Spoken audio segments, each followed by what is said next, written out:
அமர்வின் போது பெண் நாடாளுமன்ற உறுப்பினர்கள் காலர் சட்டைகளை அணிய வேண்டிய ஆடை கட்டுப்பாடு குறித்த கேள்வி மீண்டும் கவனத்தை ஈர்த்துள்ளது.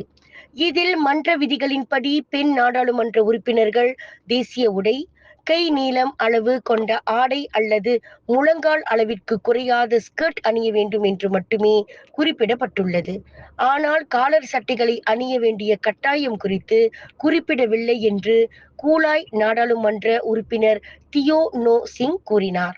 மக்களவையில் விவாதிக்கக்கூடிய பல முக்கியமான விஷயங்கள் இருக்கும்போது பெண் நாடாளுமன்ற உறுப்பினர்களின் ஆடைகளை பற்றி ஒரு பிரச்சனையாக சில ஆண் நாடாளுமன்ற உறுப்பினர்கள் கேள்வி எழுப்பியுள்ளனர் என தொடர்பு துணை அமைச்சருமான தியோ தெரிவித்தார். இது குறித்து பேசிய மக்களவை சபாநாயகர் தான்ஸ்ரீ டாக்டர் ஜொஹாரி அப்துல், இது போன்ற அவை நிலைக்குழு உத்தரவுக்கு முரணாக இல்லாதவரை ஒரு பிரச்சனையாக எழுப்பக்கூடாது என உத்தரவிட்டார்.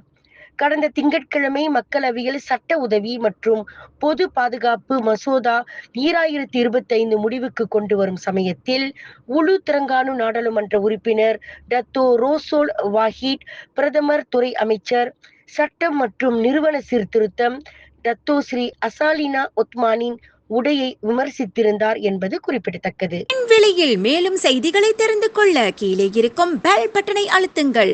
உங்கள் ஆதரவை வெளிப்படுத்த லைக் மற்றும் ஷேர் செய்யுங்கள். தொடர்ந்து விண்வெளியுடன் உங்கள் பயணத்தை தொடர்ந்திருக்க சப்ஸ்கிரைப் செய்யுங்கள்.